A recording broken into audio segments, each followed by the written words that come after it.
Janata Dal you में सत्ता का संघर्ष छिड़ा हुआ है। नीतीश कुमार जी अब अगले टर्म में मुख्यमंत्री होंगे नहीं होंगे, ये एक बड़ा सवाल है।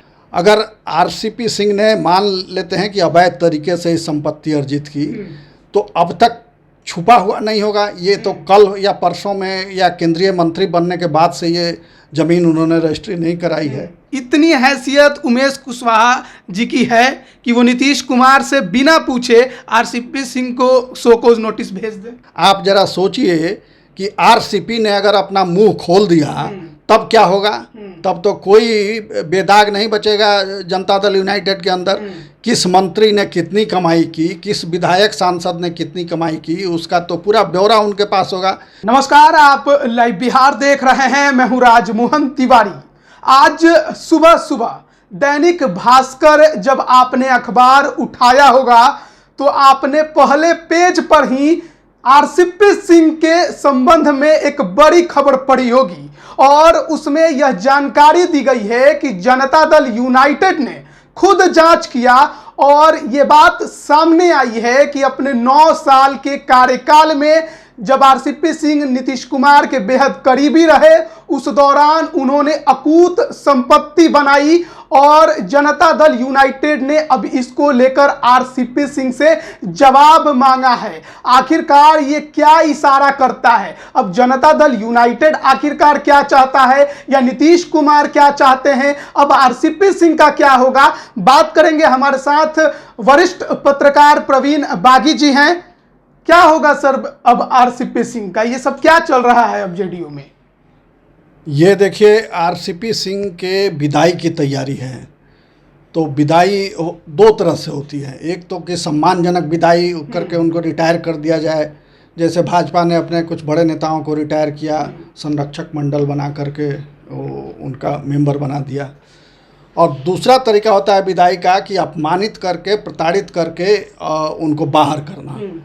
तो दूसरा तरीका जदयू अपना रही है अपने पूर्व राष्ट्रीय अध्यक्ष को बाहर निकालने के लिए, और उसी कड़ी का ये हिस्सा है। लगातार देखिए आप कि आरसीपी सिंह को प्रताड़ित किया जा रहा है, अपमानित किया जा रहा है और उन्हें नीचा गिराने की, नीचा दिखाने की कोशिश हो रही है। उसी कोशिशों का एक पार्ट ये भी है कि उनकी संपत्ति पर सवाल उठाए गए हैं और ये कहा गया कि उन्होंने अपने गांव में 40 बीघा या उसके आसपास ज़मीन खरीदी है और अपनी पत्नी के नाम पे, बेटी के नाम पे, खुद के भी नाम पे ज़मीन है। तो ये अभी एक आरोप है। पार्टी ने उसके लिए शोकॉज भी दिया है, जवाब मांगा है उनसे कि आप ये प्रमाणित करें कि मतलब वैध कमाई से आपने ये संपत्ति अर्जित की है। तो अब क्या जवाब आता है उस पर डिपेंड करता है कि वो वैध है या अवैध है। ये तो अब जब पुलिस जांच करेगी, प्रशासनिक विभाग जांच करेगा, तब पता चलेगा कि वैध है या अवैध है। मगर ये स्वागत योग्य कदम है। अगर जनता दल यू ने ये कदम उठाया है तो उसका स्वागत किया जाना चाहिए कि राजनीति में शुचिता, स्वच्छता और ईमानदारी के लिए ये एक बड़ा कदम है। मगर इसके साथ ही सवाल है, क्या पार्टी अपने दूसरे नेताओं के लिए भी ये पैमाना अपनाएगी या सिर्फ पिक एंड चूज होगा कि जिनको अपमानित करना है, प्रताड़ित करना है, पार्टी से बाहर निकालना है, उनकी संपत्ति की जांच कर लो और जिनको सम्मानित करना है, आगे बढ़ाना है, उनको खुली छूट दे दो। अगर आरसीपी सिंह ने मान लेते हैं कि अवैध तरीके से इस संपत्ति अर्जित की, तो अब तक छुपा हुआ नहीं होगा। ये तो कल या परसों में या केंद्रीय मंत्री बनने के बाद से ये ज़मीन उन्होंने रजिस्ट्री नहीं कराई है। सबको मालूम होगा, वो स्थानीय हैं, नालंदा ज़िले के हैं, उनके गांव के बहुत सारे लोग कार्यकर्ता हैं, खुद मुख्यमंत्री उस ज़िले से आते हैं। तो ये छिपी हुई बात नहीं थी कि उन्होंने इतनी ज़मीनें खरीदी हैं। तो पहले ये मामला क्यों नहीं उठा, अब क्यों उठाया जा रहा है? इसके पीछे भी गहरी राजनीतिक साजिश की बू आ रही है। अगर ईमानदारी से जितने एमएलए, एमपी हैं या मुखिया, सरपंच हैं, जनप्रतिनिधि जिनको कह लें, वार्ड कमिश्नर को भी उसमें जोड़ लें, तो जितने जनप्रतिनिधि, निर्वाचित जनप्रतिनिधि हैं, उनकी संपत्ति की ईमानदारी से जांच हो जाए तो 99% लोग उसमें फंस जाएंगे आय से अधिक संपत्ति के मामले में। यानी अवैध तरीके से उन्होंने संपत्ति अर्जित की। ये कोई छुपी हुई बात नहीं है, सब लोग जानते हैं, सत्ता के शीर्ष पर बैठे लोग भी जानते हैं और एक आम छोटा राजनीतिक कार्यकर्ता भी जानता है कि कैसे अवैध कमाई होती है। और राजनीति में आज जो भीड़ बढ़ रही है, एमएलए एमपी बनने की जो होड़ लगी हुई है, उसकी यही वजह है। जो इसके ताकत से जो अवैध कमाई होती है, तो समाज सेवा के लिए लोग राजनीति में अब बहुत कम आ रहे हैं, गिने चुने लोग समाज सेवा के लिए आ रहे हैं। ज़्यादातर लोग अवैध कमाई के लिए, अपना रुतबा और मान सम्मान बढ़ाने के लिए ये ध्येय लेकर के राजनीति में आ रहे हैं। तो राजनीति का मकसद बदल गया है। अब कमाई का सबसे बड़ा और आसान जरिया राजनीति हो गई है। एक बार एमएलए एमपी या सरपंच मुखिया वार्ड काउंसिलर कुछ भी बन जाओ और दूहते रहो, कामधेनु गाय की तरह भ्रष्टाचार की गंगा में डुबकी लगाते रहो और दोनों हाथ से घर में संपत्ति भरते रहो। ये हो गया है। मुझे याद आ रहा है, शरद यादव जी ने बहुत पहले कहा था और बार बार कहा था, उन्होंने ये मांग की थी, लोकसभा में भी ये मांग कई बार उन्होंने रखी थी, मगर किसी ने ध्यान नहीं दिया। उन्होंने कहा कि साहब, नेताओं की छवि गिरती जा रही है। इस पर उन्होंने चिंता जाहिर की थी कि समाज में नेताओं की छवि गिरती जा रही है, लोग हमें संदेह की नज़र से देख रहे हैं, हमें चोर समझते हैं कि ये अवैध कमाई करता है, 2 नंबर का धंधा को से पैसे अर्जित करता है। तो इसलिए एक आयोग गठित होना चाहिए जो आज़ादी के बाद से अब तक के सारे राजनेताओं की संपत्ति की जांच करे और वो रिपोर्ट सार्वजनिक की जाए। उससे पता चल जाएगा किसने कितनी कमाई की, वो कमाई वैध है या अवैध है। मगर किसी पार्टी ने, वो जिस पार्टी के सदस्य थे उस पार्टी तक ने उनकी मांग का सपोर्ट नहीं किया। इससे साफ जाहिर होता है कि जितने राजनेता हैं सभी आकंठ भ्रष्टाचार में लिप्त हैं। कुछ एक अपवाद हो सकते हैं, अपवाद हर जगह हैं। तो इसीलिए मैंने कहा कि 99% राजनेता फंस जाएंगे अगर ईमानदारी से जांच हो तो। शरद यादव की जांच की मांग जो है, आयोग गठन की मांग खारिज कर दी गई। उसके पीछे बड़ी वजह यही थी कि आयोग बनता और जांच होती तो सारे राजनेता जेल के अंदर होते। तो ये जोखिम कौन उठा ले, कौन अपने पांव पर कुल्हाड़ी मारे, इसलिए उनकी मांग पहले सर आरसीपी सिंह की राज्यसभा सदस्यता गई, मंत्रालय छिनाया, उसके बाद किनारे कर दिए गए।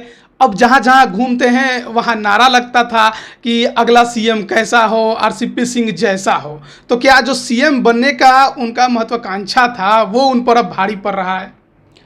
देखिए, राजनीति में तो जो भी आता है वो महत्वाकांक्षा लेकर के ही आता है। पहले जिला स्तर पर नेता बन जाएं, फिर एमएलए बन जाएं, एमएलए बन गए तो मंत्री बन जाएं, मंत्री बन गए तो एमपी बन जाएं, एमपी बन गए तो केंद्रीय मंत्री बन जाएं। ये सबकी इच्छा होती है, यानी निरंतर आगे बढ़ते रहना। और ये इच्छा कोई बुरी बात भी नहीं है, होनी चाहिए। मगर उस इच्छा के पीछे आपका उद्देश्य क्या है, क्यों आप मंत्री बनना चाहते हैं, क्यों विधायक बनना चाहते हैं, ये असल चीज़ है। तो समाज सेवा लोग जरूर कहते हैं कि समाज सेवा करेंगे और उसके माध्यम से ये करेंगे, मगर कितने लोग समाज सेवा करते हैं राजनीति में, ये देखने की बात है। अभी स्थानीय निकाय के चुनाव हुए, चुनाव में सबके रेट बंधे हुए थे वोटरों के, उसमें लिमिटेड वोटर होते हैं, तो वोटरों के रेट बंधे हुए थे और प्रायः सारे कैंडिडेट ने अपने अपने हिसाब से उनको भुगतान किया। तो जिसने ज़्यादा भुगतान किया उसने वोट लिया।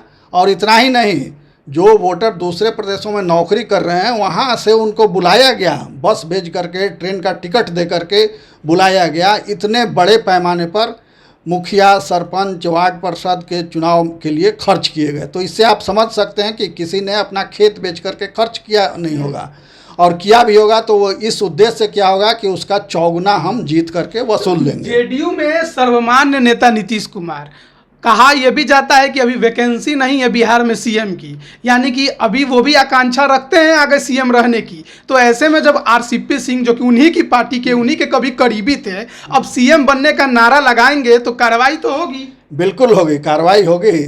नेता को कोई चुनौती देगा तो नेता सहन कैसे करेंगे, ये स्वाभाविक है।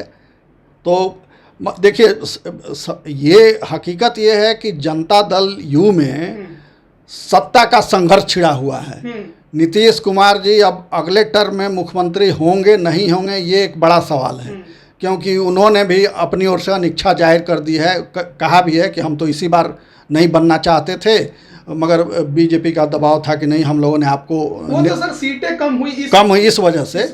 मगर उनकी उम्र भी अब हो गई है और अब कई बार अनिच्छा जाहिर कर चुके हैं कि हमको क्या, हम छोड़ के चल देंगे, ये कहते रहे हैं वो। तो अगली बार अभी 2-3 साल बाकी है, तो अगली बार वो बनेंगे या खुद क्विट कर जाएंगे, ये एक सवाल है। तो अब उसके बाद कौन, नीतीश के बाद कौन? पार्टी के जो बड़े नेता हैं वो ये सोच रहे हैं कि नीतीश के बाद कौन, तो बाद में हमारा नंबर क्यों नहीं? इसका संघर्ष छिड़ा हुआ है पार्टी के अंदर कि नीतीश की जगह लेने के लिए नेताओं के बीच जो होड़ लगी हुई है और जो आंतरिक संघर्ष छिड़ा हुआ है, उसी का ये परिणाम है कि आरसीपी सिंह को किनारे किया जा रहा है और उन्हें पार्टी से बाहर का रास्ता दिखाने की तैयारी हो रही है। क्योंकि नीतीश के सबसे करीब एक समय रहे हैं, उनके सलाहकार रहे हैं, उनके आँख नाक कान माने जाते रहे हैं, और विपक्ष का आरोप भी रहता था कि साहब आरसीपी टैक्स चल रहा है। अभी बड़े बड़े आज जो राजनेता दिख रहे हैं जेडीयू के, एक समय था कि उनकी कृपा दृष्टि पाने के लिए, आरसीपी की कृपा दृष्टि पाने के लिए उनके चौखट पे खड़े रहते थे। तो अब वो चूँकि उनकी जगह न ले पाएँ, आरसीपी नीतीश की जगह न ले पाएँ, इसलिए उनके खिलाफ पूरी एक लॉबी पार्टी में खड़ी हो गई है और नीतीश कुमार किनारे हो गए हैं। वो सिर्फ देख रहे हैं, मौन दर्शक बनके वो देख रहे हैं कि पार्टी में क्या चल रहा है। सवाल सर सबसे बड़ा यही खड़ा होता है कि नीतीश कुमार केवल देख क्यों रहे हैं? क्योंकि कहा जाता है जेडीयू में उनके बिना एक पत्ता भी नहीं हिलता है जब तक वो ना कहें। अगर जांच जनता दल यूनाइटेड ने आरसीपी सिंह को लेकर की है और इसका खुलासा भी हो गया, बात बाहर भी आ गई, नीतीश कुमार की सहमति तो होगी। अभी जांच नहीं की है। जो बयान आया है, जो अखबार में खबर आई है, उसमें ये कहा गया है कि वहाँ के 2 नेताओं ने चिट्ठी भेजी पार्टी को कि इन्होंने इतनी संपत्ति अर्जित की है यहाँ, तो उसके आधार पर पार्टी ने उनको शो कॉज दिया है कि आप इसका स्पष्टीकरण दें। उमेश कुशवाहा जी का सिग्नेचर है, हाँ, उस पर प्रदेश अध्यक्ष का। क्या सर इतनी हैसियत उमेश कुशवाहा जी की है कि वो नीतीश कुमार से बिना पूछे आरसीपी सिंह को शो कॉज नोटिस भेज दें? ये बिल्कुल स्पष्ट है। आप खुद कह रहे हैं कि नीतीश कुमार के बगैर जिस पार्टी में पत्ता नहीं हिल सकता है, तो नीतीश कुमार की इच्छा के बगैर नोटिस भी नहीं जा सकता है, ये स्वाभाविक सी बात है। तो ज़रूर कुछ खटपट हुआ है नीतीश कुमार और आरसीपी सिंह में, ज़रूर कुछ खटपट है, दूरी बनी है, वो दिख भी रही है।